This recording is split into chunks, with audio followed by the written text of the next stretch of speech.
Bom dia, irmãos. Estamos de volta para estudar as Escrituras. Especificamente, estudaremos hoje a carta de Paulo aos Gálatas.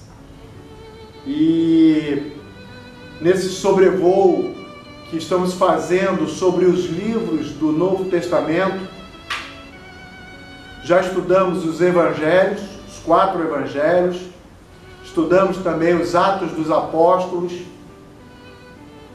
vimos as primeiras cartas de Paulo aos Romanos, primeira e segunda carta aos Coríntios, e como falei, hoje vamos estudar a carta episcopal de Paulo, carta eclesiástica de Paulo à Igreja da Galácia.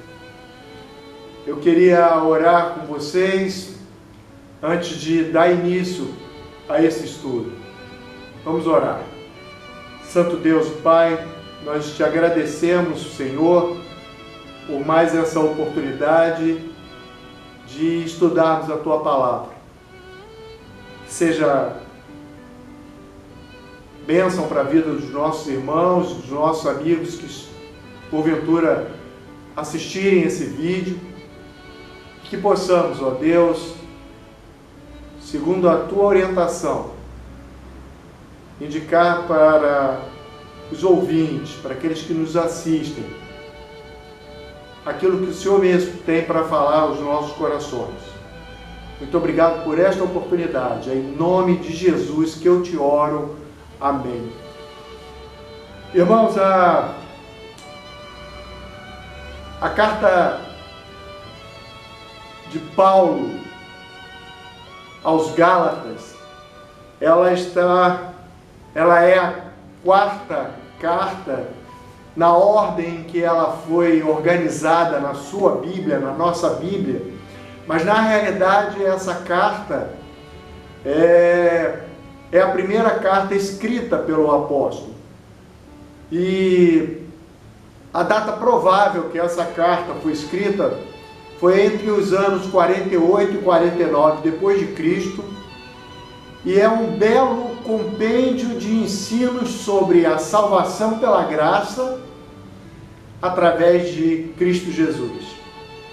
Essa carta é uma expressão que mostra de forma clara a liberdade cristã que vem por meio da fé, somente da fé. Essa carta libertou a fé cristã do judaísmo e da salvação pelas obras.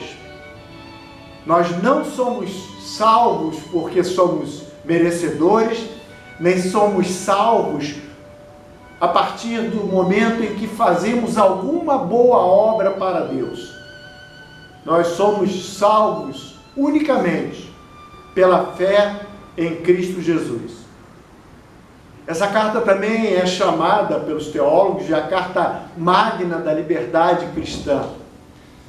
E a gente deve entender essa liberdade como a independência dentro da lei.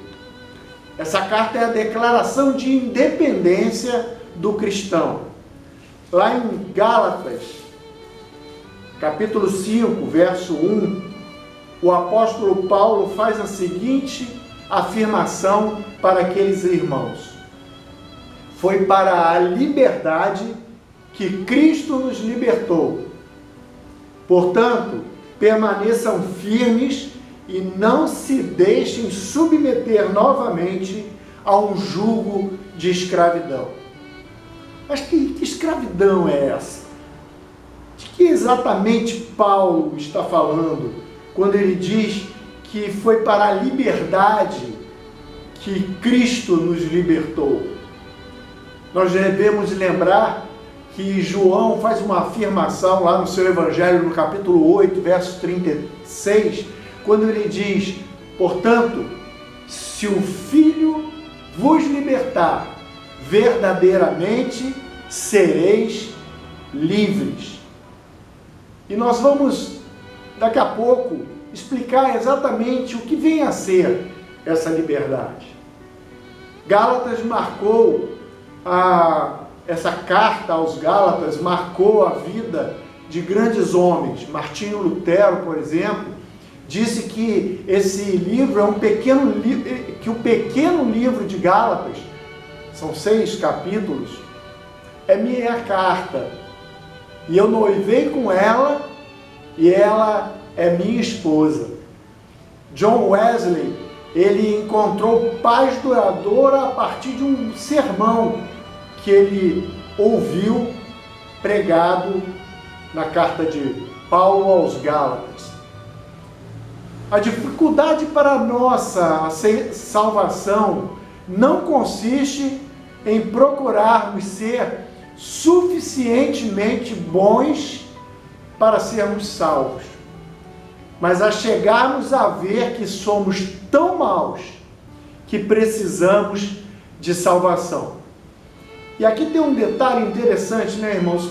Quando nós, cristãos, falamos com aqueles nossos amigos, pessoas que não conhecem os detalhes da palavra de Deus, nós falamos com eles a respeito do Evangelho e falamos a respeito da salvação, alguns chegam a brincar dizendo: mas eu não preciso de salvação, eu não estou me afogando. Que salvação é essa, né? E nós temos que detalhar o que vem a ser de fato essa salvação de nossas vidas a partir da crença e na fé em Jesus Cristo. Esse livro, ele faz parte das epístolas paulinas eclesiásticas. O autor dessa carta é o apóstolo Paulo. O local onde provavelmente Paulo escreveu essa carta foi Antioquia da Síria, que é a cidade onde os cristãos foram pela primeira vez chamados, denominados de cristãos. O alvo de Paulo, quando escreveu essa carta, eram os judeus e gentios da Galácia, que é uma região central, onde hoje é o território da Turquia. O versículo-chave dessa carta é Gálatas, capítulo 5, verso 1, que nós lemos ainda há pouco. E a expressão-chave dessa carta seria a liberdade cristã. No esboço rápido dessa carta de Paulo aos Gálatas, nós podemos dividi-la basicamente em 3 partes. A primeira parte dessa carta vai dos capítulos 1 e 2, onde o apóstolo ele reafirma a sua autoridade apostólica e ele chega a ser, no início da sua carta, mais exatamente lá no versículo 6, ele chega a ser até um pouco duro com aqueles irmãos, dizendo-se admirado porque eles estavam abandonando muito rapidamente os ensinos que ele, Paulo, tinha ministrado para eles a respeito de Jesus Cristo. Então Paulo, ele defende a sua autoridade apostólica, e a gente deve lembrar, aqueles que estão acompanhando essa série de estudos, que essa necessidade de confirmar e defender a sua autoridade também aconteceu com a igreja de Corinto. Estão lembrados? Quando a gente estudou a respeito da carta de Paulo, a segunda carta de Paulo aos Coríntios, nós vimos que Paulo também teve necessidade de se defender contra acusações de mestres, de falsos mestres, que tentavam de todas as formas tirar a autoridade do apóstolo. No capítulo 3 ao capítulo 4, o apóstolo ele vai se prender a falar sobre lei, obediência da lei, promessa, e vai dar uma visão a respeito da justificação pela fé. Paulo explica e ilustra cuidadosamente que a justificação é somente pela fé. E aí, certamente aqueles mais estudiosos na palavra devem estar lembrando daquele versículo lá de Efésios 2:8, quando Paulo falou: pela graça sois salvo, mediante a fé, e isso não vem de vós, é dom de Deus, não vem por obras para que ninguém se glorie. Paulo, aqui em Gálatas, nos capítulos 3 e 4, ele confirma essa posição, dizendo que a salvação do homem não o torna justo, mas o homem é declarado justo mediante a sua fé em Cristo, que na realidade é o único justo. Lembram-se da carta de Paulo aos Romanos, capítulo 3, quando ele diz: todos pecaram e destituídos estão da glória de Deus?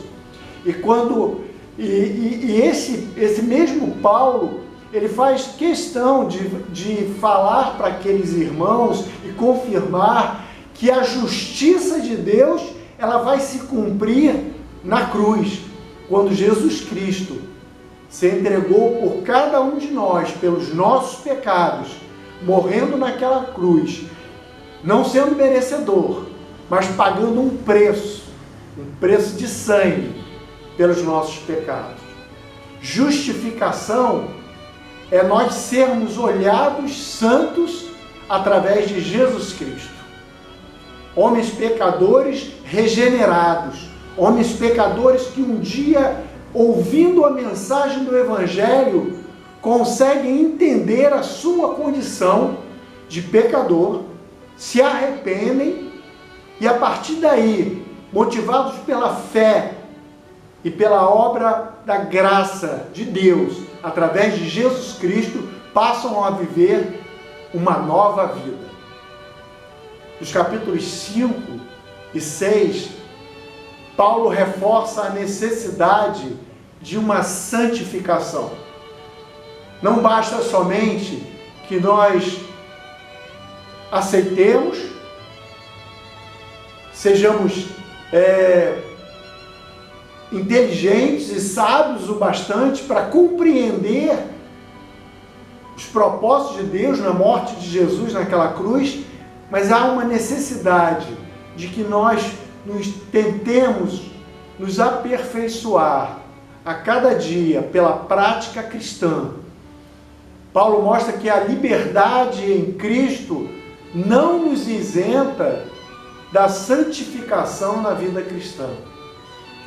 E ele faz uma declaração muito interessante. Eu gostaria que você estivesse com a sua Bíblia aberta, quando ele faz essa exposição para aqueles irmãos a respeito da justificação pela fé em Cristo Jesus, que é o único meio pelo qual nós seremos salvos. Quando ele diz no capítulo 2, verso 20, eu fui crucificado com Cristo. Assim, já não sou eu quem vive, mas Cristo vive em mim. A vida que agora vivo no corpo, vivo-a pela fé no Filho de Deus. Paulo ratificando essa necessidade de crer em Cristo, de uma nova vida no Senhor.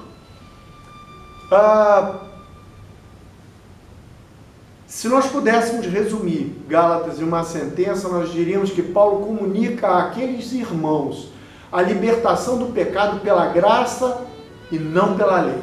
Aliás, a gente tem que lembrar que é pela lei que nos tornamos plenamente conscientes de que somos pecadores e que ninguém será declarado justo baseando-se somente na obediência à lei. Se você quiser conferir isso que eu falei, você pode ir lá na carta de Paulo aos Romanos, no capítulo 3, verso 20, e ver que é exatamente isso que Paulo declara. Para relembrar, quando a gente fala em justificação, em santificação, às vezes é um assunto que causa alguma confusão, né? Salvação.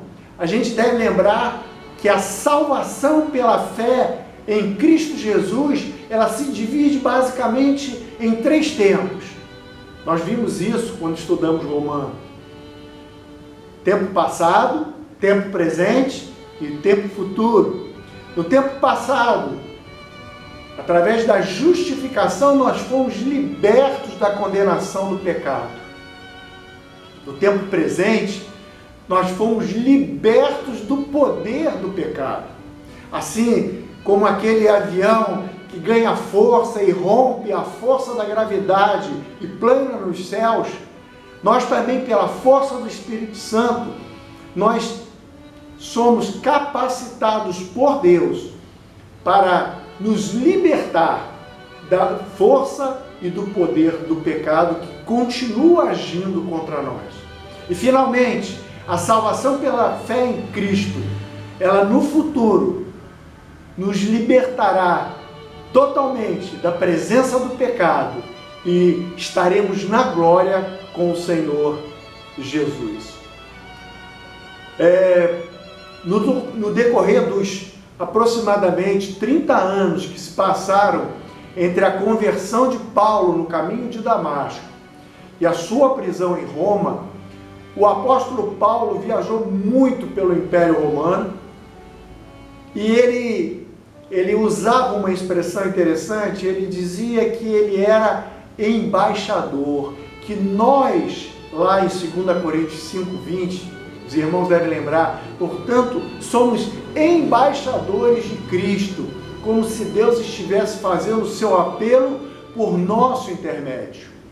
Por amor a Cristo, lhes suplicamos, reconciliem-se com Deus. Essa era a mensagem de Paulo. Em 3 famosas viagens missionárias, Paulo pregou o Evangelho e plantou igrejas nas províncias da Galácia, na Ásia, na Macedônia, que é a região norte da Grécia, e na Acaia, que também é a região sul da Grécia. Além dessas visitas, ele tinha uma preocupação em escrever cartas para edificar e exortar os irmãos das igrejas que ele tinha fundado. Era um missionário preocupado com a igreja de Cristo. Uma delas, que muitos creem ser a primeira carta, escrita por ele, às igrejas da Galácia, como está escrito lá em Gálatas 1:2, é uma referência à parte sul da província da Galácia, particularmente a 4 cidades: Antioquia da Pisídia, que é diferente da Antioquia da Síria, Icônio, Listra e Derbe, que foram cidades que Paulo evangelizou durante a sua primeira viagem missionária.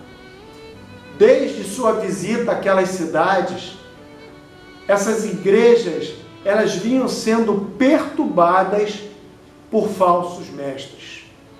Esses homens atacavam o evangelho pregado por Paulo e atacavam a autoridade do apóstolo.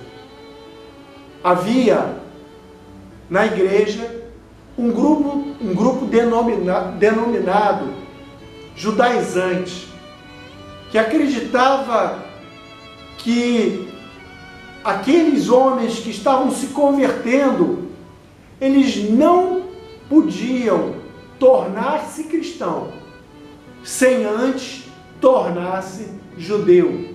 Paulo faz menção a isso na sua carta, lá no capítulo 6, verso 12, onde ele diz: os que desejam causar boa impressão exteriormente, tentando obrigá-los a se circuncidarem agem desse modo apenas para não serem perseguidos por causa da cruz de Cristo.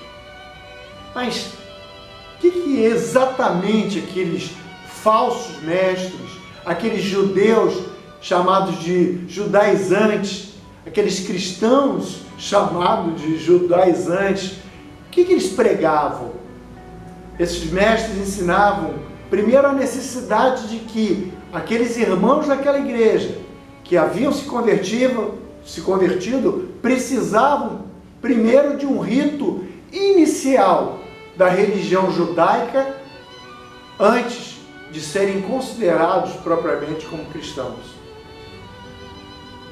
Apelavam para que os homens fossem circuncidados, mesmo adultos. E a gente deve lembrar, baseado lá em Levítico, capítulo 12, verso 3, que a recomendação de Deus era que os meninos, no seu 8º dia de nascimento, deveriam passar pelo processo de circuncisão para aquela realidade do Antigo Testamento, numa situação em que o povo estava no deserto.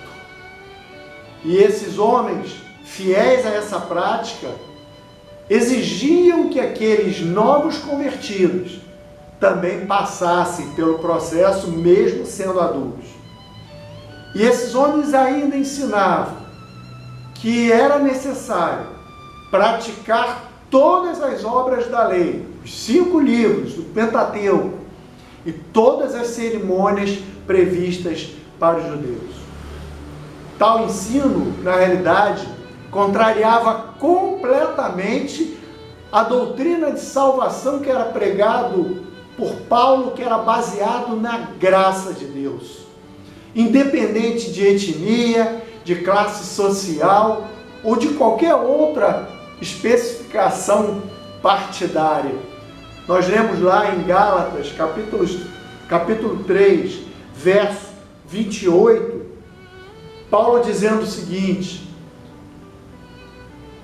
não há judeu, nem grego, escravo, nem livre, homem, nem mulher, pois todos são um em Cristo Jesus. Liberdade. Fundamentalmente, liberdade. Eu queria chamar a atenção de você que está com a sua Bíblia aberta, nesse capítulo 3, que Paulo, um pouco antes, no verso 26, ele faz uma afirmação e ratifica aquilo que o apóstolo João, lá no seu Evangelho, no capítulo 1, verso 12, lembram? Portanto, a todos os que o aceitaram, foi-lhes dado o direito de serem feitos filhos de Deus, a saber, a todos os que creem no seu nome.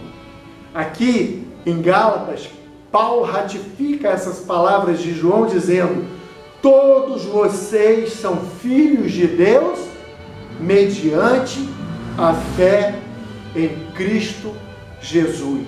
Só Jesus salva. Essa afirmação de Paulo deixa para cada um de nós a certeza de que uma religião sem a cruz não é a religião de Cristo. Para o cristão, cruz é símbolo de redenção e símbolo de vida. Mas eu queria passar rapidamente para vocês alguns aspectos dessa carta, começando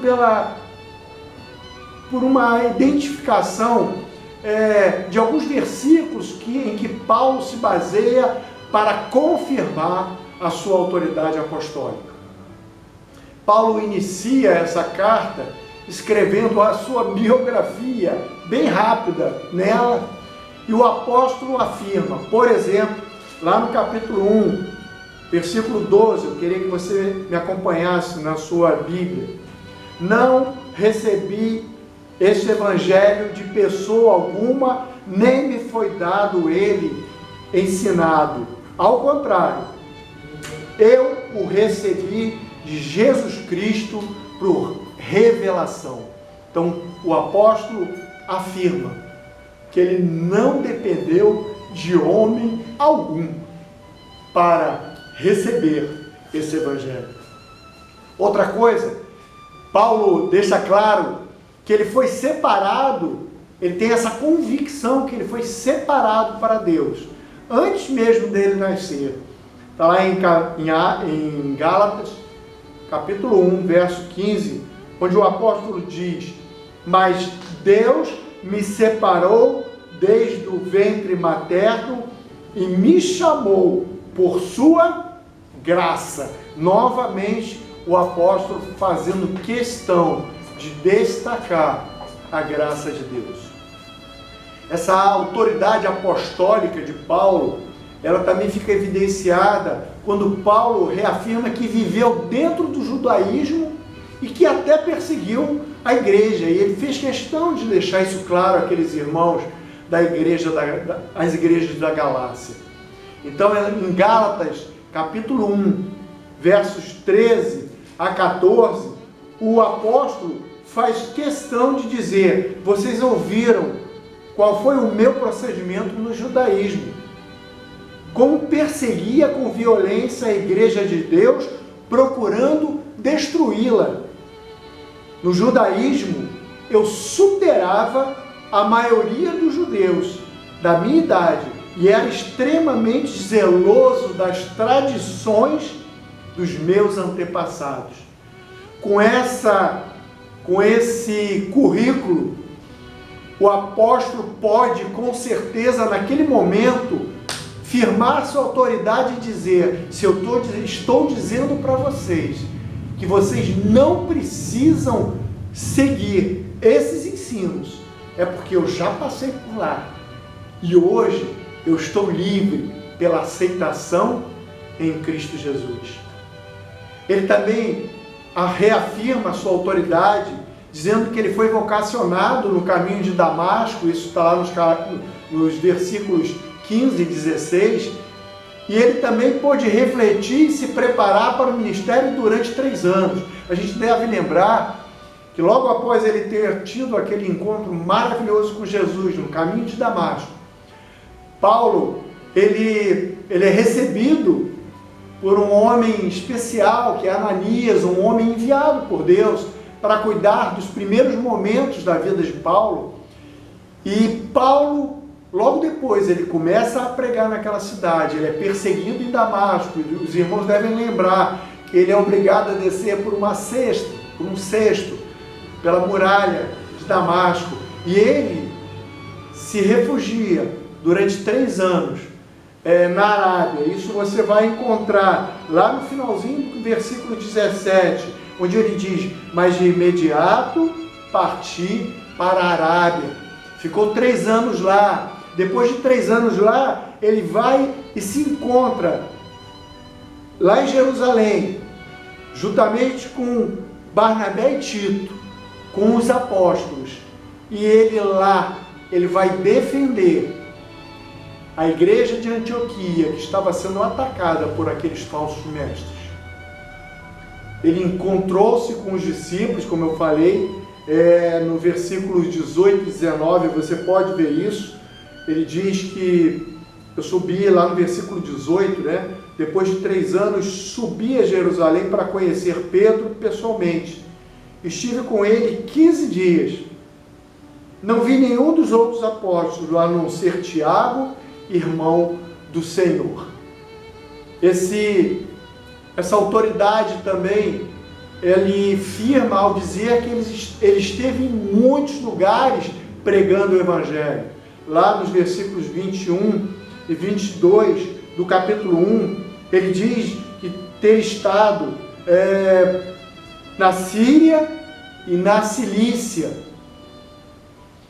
Ele afirma também, para dar credibilidade ao seu apostolado, que ele foi acolhido e enviado por Tiago, Pedro e João, que ele faz questão de dizer aqui na sua carta que são colunas da igreja. Está lá em Gálatas 2:9, onde ele diz: reconhecendo a graça que me fora concedida, Tiago, Pedro e João, tidos como colunas, estenderam a mão direita a mim e a Barnabé, em sinal de comunhão. E a partir daquele momento, Paulo e Barnabé começam a pregar para os gentios, e Pedro se dedica à pregação aos judeus. Outra coisa que nós precisamos lembrar quando a gente estuda Gálatas é que Paulo faz questão de exortar aqueles irmãos por terem cedido às heresias que estavam sendo ministradas pelos judaizantes.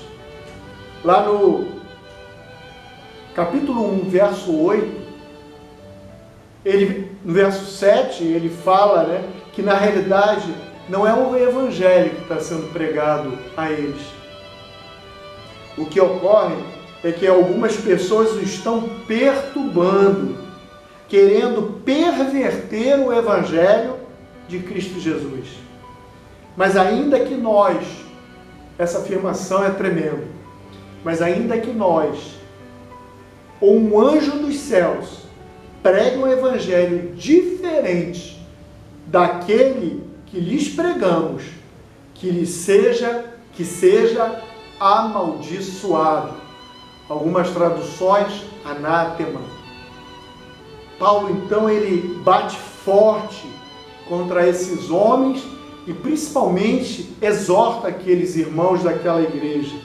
Ele faz questão de reafirmar que nós somos justificados pela fé em Cristo e não pela prática da lei.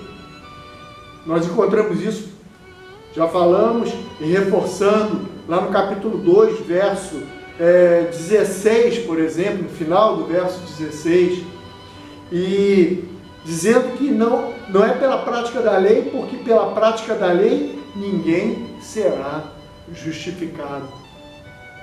Ele exorta aqueles irmãos, porque aqueles mestres, eles negaram e perverteram o evangelho de Cristo.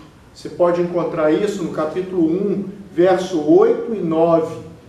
Acabei de ler para vocês. Eles extrapolaram os limites do evangelho. Quando a gente estuda essa carta de Paulo aos Gálatas, além de perceber essa necessidade do apóstolo de confirmar sua autoridade, além da gente perceber a necessidade de Paulo de reafirmar a justificação somente pela fé, nós precisamos perceber também que Paulo enfatiza a necessidade da santificação. A graça liberta o homem não para pecar, mas para viver em santidade no Espírito. Paulo ensina que a vida cristã exige de nós um padrão de santidade. Lembram-se? Sede santos, porque eu sou santo. Por isso, o apóstolo lembra que existe um grande conflito na vida cristã. Para se viver a vida cristã, todos nós viveremos um conflito entre a carne, a nossa carne e o Espírito. Paulo, lá no capítulo 5, ele faz questão de deixar claro quais são as obras da carne na vida de um homem e qual é o fruto do Espírito na vida de um verdadeiro cristão. Lá em Gálatas 5, nós encontramos a descrição do que Paulo chamou de obras da carne. Quais são elas? Você lembra de algumas? Consegue lembrar? Prostituição, feitiçaria, ciúmes, iras, dissensões, invejas, glutonarias, bebedices, inimizades, idolatria, impureza e coisas semelhantes. Talvez, se você ler na NVI, as palavras estejam um pouquinho diferentes, mas, na realidade, são as mesmas obras da carne que tentam escravizar o homem.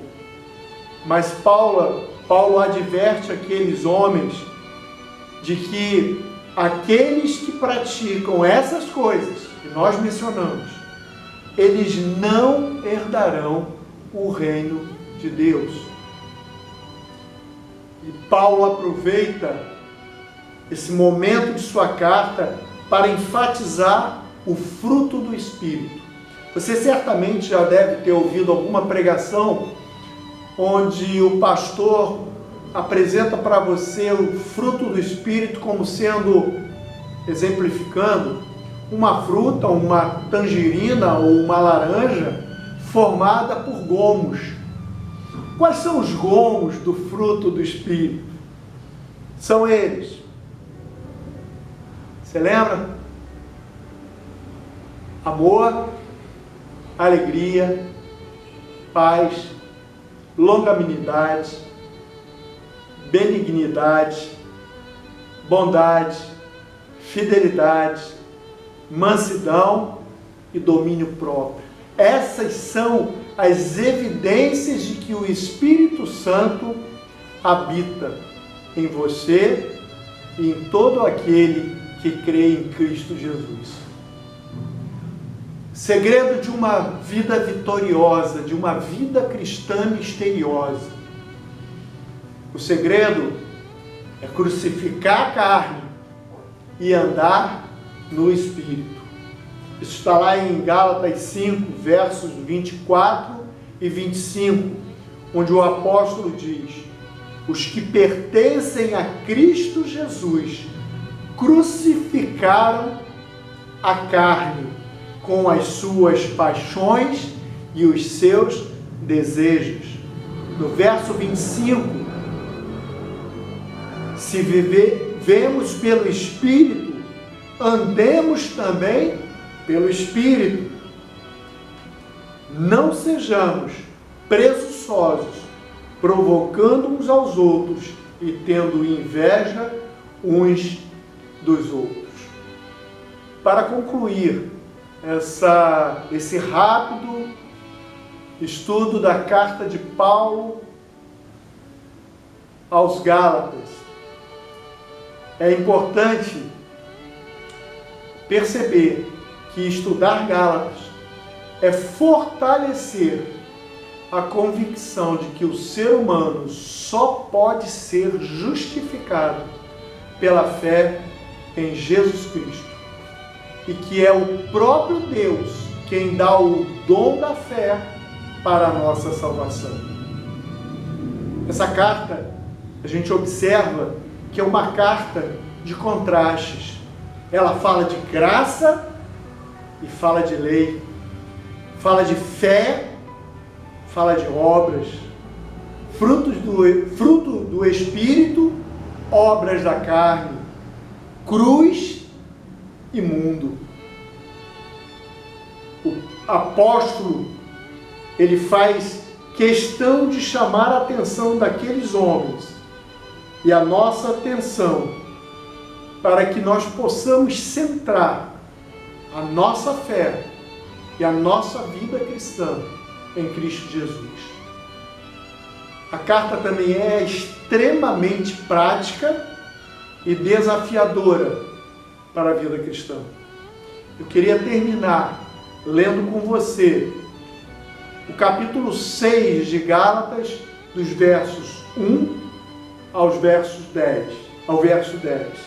E diz assim a carta de Paulo: irmãos, se alguém for surpreendido em algum pecado, vocês que são espirituais deverão restaurá-lo com mansidão.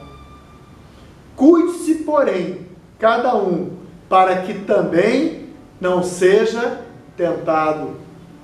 Levem os fardos pesados uns dos outros, e assim cumpram a lei de Cristo.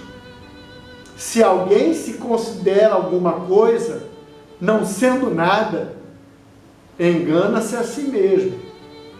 Cada um examine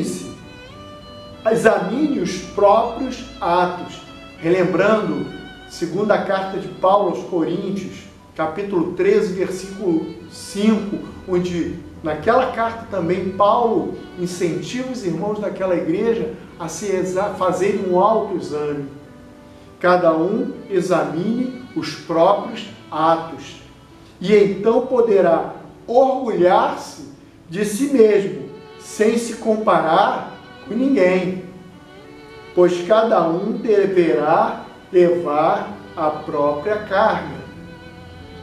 O que está sendo instruído na palavra, partilhe todas as coisas boas com aquele que o instrui.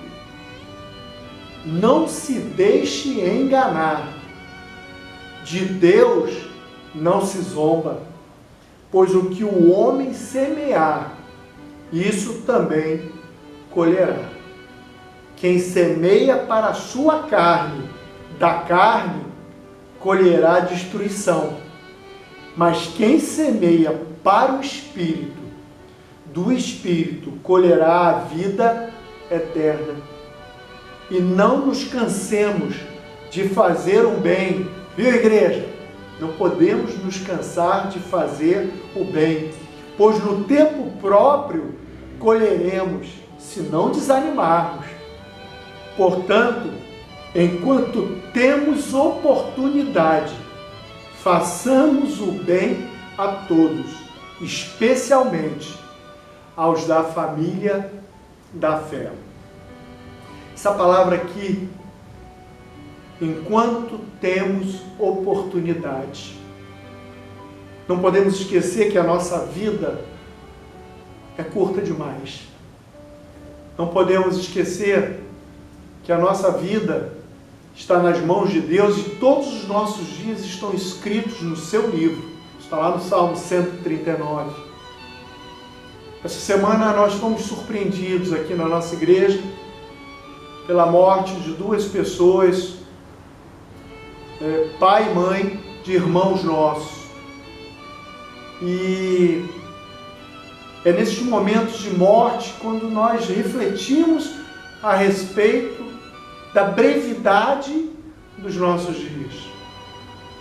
E Paulo aqui faz uma recomendação para que enquanto temos oportunidade. Nossa oportunidade, irmãos, é hoje. Fazer o quê? Fazer o bem a todos, especialmente aos da família da fé. Que Deus possa nos abençoar com esse livro maravilhoso e que, pelo seu Espírito Santo, possamos colocar em prática tudo aquilo que temos aprendido. Amém, irmãos? Que Deus abençoe a vida de cada um de vocês.